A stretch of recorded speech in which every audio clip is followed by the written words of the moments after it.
دین کی روشنی روشنی تو ہے، لیکن اس روشنی میں تپش بھی ہے اور وہ ہم سے کچھ چھوڑنے کا مطالبہ بھی کرتی ہے۔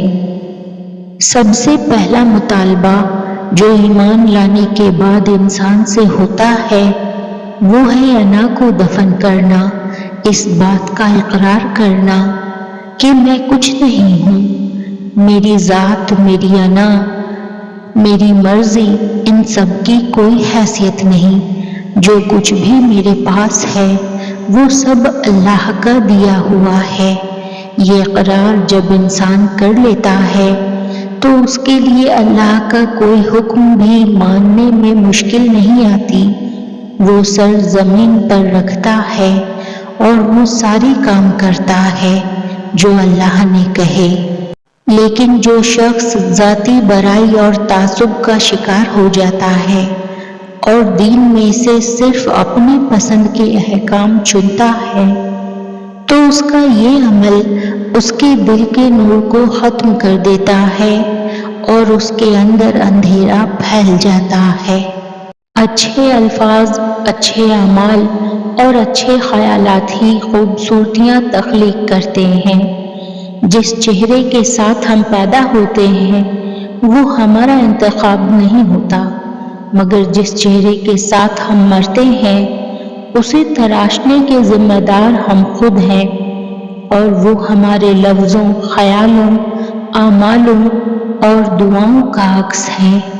اصل سکون تب ملتا ہے جب انسان خود کو ویسا ہی قبول کرے جیسا وہ ہے، دوسروں کی آنکھوں سے خود کو دیکھنا چھوڑ دے۔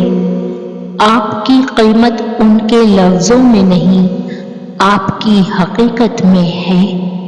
تکبر انسان کے ضمیر کو مردہ کر دیتا ہے اور سراہے جانے کی خواہش اسے دل کی آنکھوں سے محروم کر دیتی ہے۔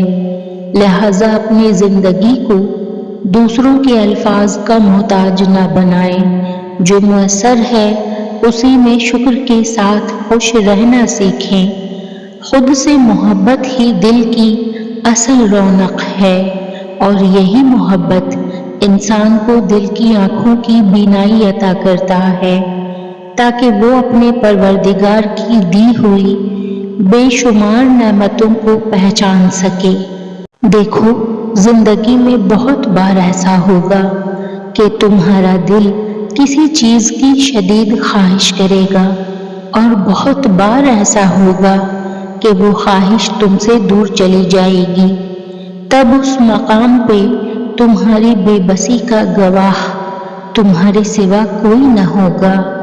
دل درد سے بھر جائے گا، مگر اس مقام پہ مایوس مت ہونا، اس ذات پر یقین رکھنا جو تمہارا وارث ہے، وہ درد میں راحت کا سامان کرے گا، اور ضرور کرے گا۔